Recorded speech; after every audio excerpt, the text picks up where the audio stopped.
چلتے ہیں ہم سبق نمبر 30 کے بی پارٹ پہ، مجھ سے متعلق مشق جو ہم نے آیات پڑھی ہیں سورہ بقرہ کی، اس سے متعلق مشق کی مشق کریں گے ہم.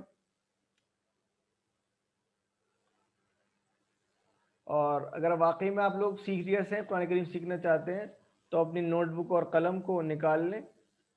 اور ہمیں یاد رکھنا چاہیے کہ اللہ ہمیں دیکھ رہا ہے، کوئی دیکھے نہ دیکھے وہ تو دیکھ ہی رہا ہے، وہ دیکھنے والا ہے.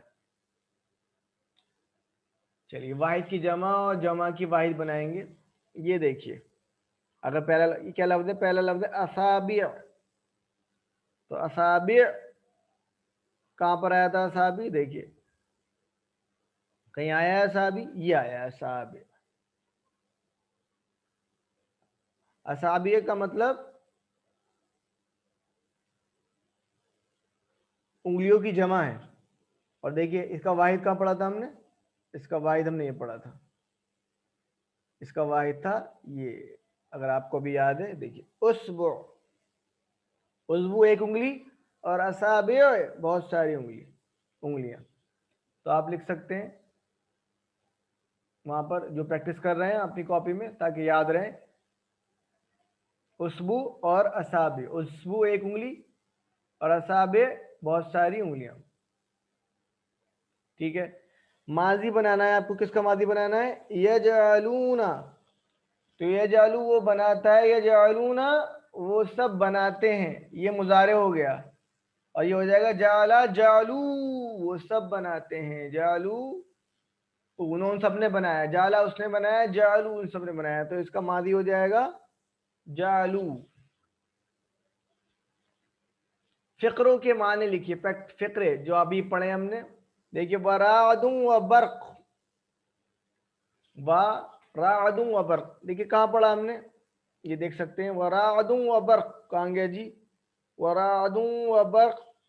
اور کیسے بھی من السماء فی ظلمات ورعد و برق یہ ہے گا جی. یہ یاد کر لیے، ورعد و برق اور گرج اور چمک. ورعد و برق اور گرج اور چمک. تو یہ جہاں جہاں آپ کو قرآن میں مل جائے گا ڈائریکٹ لکھ دیں گے. اگلا ہے یکاد البرق یخطف، قریب ہے. دیکھیے کیا پڑھا تھا اس کا مطلب؟ یہ جہاں ٹیکسٹ میں لکھا ہوا ہے وہاں سے یکاد البرق قریب ہے کہ بجلی. یکاد البرق قریب ہے کہ بجلی. یکاد البرق پڑھیے لکھیے، یکاد البرق قریب ہے کہ بجلی. اچھا اگلا ہے ولو شاء اللہ. یہ تو بہت آسان ہے. واہ کا مطلب ولو شاء اللہ اور اگر اللہ چاہتا، یا اللہ کا قانون چاہتا. اور یہ سب ہم نے پڑھے، جعل، حضر، خطفہ، قیامہ، قیام، مشی، یہ سب پڑھے. ان کو ایک ایک بار لکھنا پڑے گا تبھی یاد رہیں گے. جعل جعلو، حضر یحضرو، خطفہ یخطفو، قام یقومو، مشی مشو. دیکھیے یہ لکھیں گے اور یہ آپ کی پریکٹس میں آ جائے گا، اس کو سیکھ جائیں گے. تو الحمدللہ یہ ہمارا سبق جو تھا، سبق نمبر 30 کا بی پارٹ